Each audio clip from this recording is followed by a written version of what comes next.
যারাই বেনামাজি, যারা সালাত আদায় করে না, তাদের কুরবানি সব থেকে বেশি জিয়াদা, সব থেকে বেশি ভালো। আপনি সালাত আদায় করতে পারলে কি হবে, এই কুরবানি দিয়ে আমাদের হয়ে যাবে, আর সালাত আদায় করতে হবে না। শুনে রাখুন জনগণ, যতদিন পর্যন্ত আপনি সালাত আদায় না করবেন ততদিন পর্যন্ত কুরবানি হবে না। আপনি কুরবানি থেকে বিরত থাকুন। যারা সালাত আদায় করছেন তারা বেনামাজির সাথে ভাগা কুরবান ধরবেন না, ভাগাভাগিতে কুরবানি নেবেন না। কেন এটা কি না যায়? না যায় নয়, জায়েজ নয়। আমি কিছু বলতে চাইছি না। আমি বলছি বেনামাজিকে অপমান করার জন্য, বেইজ্জত করার জন্য এই বেনামাজির সাথে আপনি কুরবানি ভাগাভাগি নেবেন না।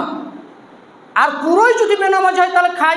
যেরকম আমরা জেনে নেব বেনামাজির কুরবানি, বেনামাজির কুরবানি হবে কি হবে না। একটা কথা সবসময় স্মরণীয় রাখবেন, বেনামাজি মুসলমান নয়, বেনামাজি কাফের। উলামাগণ বলেছেন বেনামাজি ডাইরেক্ট কাফের।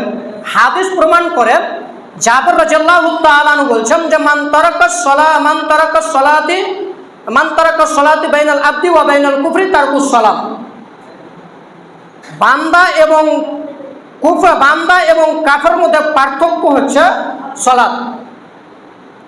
যারা সালাত ছেড়ে দিল তারা কাফের, যারা সালাত ছেড়ে দিল তারা মুশরিক, যারা সালাত আদায় করলো তারা আল্লাহর বান্দা, তারা মুসলমান, তারা মুমিন, তারা মুত্তাকিন। কুরবানি দেওয়ার আগে আপনাকে কাফেরি, মুনাফিকি, মুসলমান হয়ে আপনাকে কুরবানি করতে হবে, নচেত কুরবানি কবুল হবে না। কাফেরের কুরবানি নেই, অমুসলিমের কুরবানি নেই, হিন্দুর কুরবানি নেই। ইহুদি খ্রিস্টান কুরবানি দিলে কি হবে, মুসলমানের বাচ্চা কুরবানি দিলে কি হবে? তার যদি সালাত না থাকে তাহলে তার 5 পয়সা কুরবানি দিয়ে লাভ হবে না। কেন? ওই তো কাফের, ও তো অমুসলিম, ও তো হিন্দু, ও তো অমুসলিম, ও তো হিন্দু। ওর কুরবানি কি করে হতে পারে? ওর কুরবানি হবে না। সর্বপ্রথম কুরবানি দেওয়ার আগে আপনি সালাত আদায় করুন, তারপরে কুরবানি পেশ করুন, ইনশাআল্লাহ কুরবানি কবুল হবে। আয়াতের দিকে আসি। আল্লাহ সুবহানাহু ওয়া তাআলা বলেন, ফাইন তাবু আকামুস সালাতা ওয়া আতুজ যাকাতা ফায়ুখওয়ানুকুম ফিদ্দিন। পৃথিবীর মানুষ শুনে রেখো, যারা সালাত আদায় করে, যাকাত প্রদান করে, ফায়ুখওয়ানুকুম ফিদ্দিন, তাহলে তারা হচ্ছে তোমাদের দ্বীনি ভাই। যারা সালাত আদায় করে, যাকাত প্রদান করে, তারা তোমাদের দ্বীনি ভাই। তার মানে যারা সালাত আদায় করে না তারা তোমাদের দ্বীনি ভাই নয়, তারা তোমাদের দ্বীনি ভাই নয়। হাদিস প্রমাণ করে যে তোমরা ইমানদার ছাড়া কাউকে বন্ধুরূপে গ্রহণ করো না, এবং ইমানদার ব্যক্তি ছাড়া তোমার খাদ্য কাউকে সেই ইচ্ছায় খাদ্য প্রদান করো না। এই আয়াতে হাদিস প্রমাণ করছেন যে কুরবানি দেওয়ার আগে আপনাকে কি করতে হবে? সালাত আদায় করতে হবে। আপনি তো অমুসলিমের বাচ্চা হয়ে আছেন, কাফেরের বাচ্চা হয়েছেন, তো কাফের মানুষ কীভাবে কুরবানি করবে? একটা লজ্জাজনক বিষয়, কুরবানি না দিতে পারলে মানুষের কাছে সম্মান নষ্ট হবে, যে আব্দুর রহমান কুরবানি দিল না, এটা একটা লজ্জার বিষয়, খুব বড় লজ্জার বিষয় ভাই। বলেন তো, যদি কুরবানির উপর থেকে আগুন এসে চলে যেত তাহলে তো আরও লজ্জার বিষয় ছিল। আল্লাহ দয়া করে কুরবানির মাংস খেতে দিলে আর সুযোগ অবৈধ পয়সায় হারাম পদ্ধতিতে সুদখোর লম্পটি করে একটা কুরবানি দিতে হবে। আর যারাই বেনামাজি, যারা সালাত আদায় করে না, তাদের কুরবানি সব থেকে বেশি জিয়াদা, সব থেকে বেশি ভালো। আপনি সালাত আদায় করতে পারলে কি হবে, এই কুরবানি দিয়ে আমাদের হয়ে যাবে, আর সালাত আদায় করতে হবে না।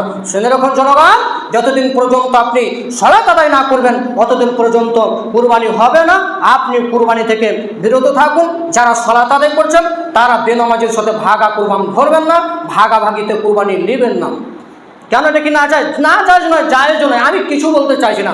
আমি বলছি বেনামাজিকে অপমান করার জন্য, বেইজ্জত করার জন্য এই বেনামাজির সাথে আপনি কুরবানি ভাগাভাগি নেবেন না।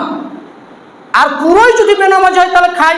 যেরকম মানুষ গরুর মাংস খায় আপনিও খান, যেরকম মানুষ খাসির মাংস খায় আপনিও খান। তাহলে আপনি জানবেন যে গরুর মাংস আমি এর জন্য খাচ্ছি, এটা সওয়াবের আশায় নয়, নেকির আশায় নয়, এটা মাংস খাওয়া মাত্র, খাসির মাংস খাওয়া মাত্র, গরুর মাংস খাওয়া মাত্র, আর কোনো সওয়াব আপনি পাবেন না।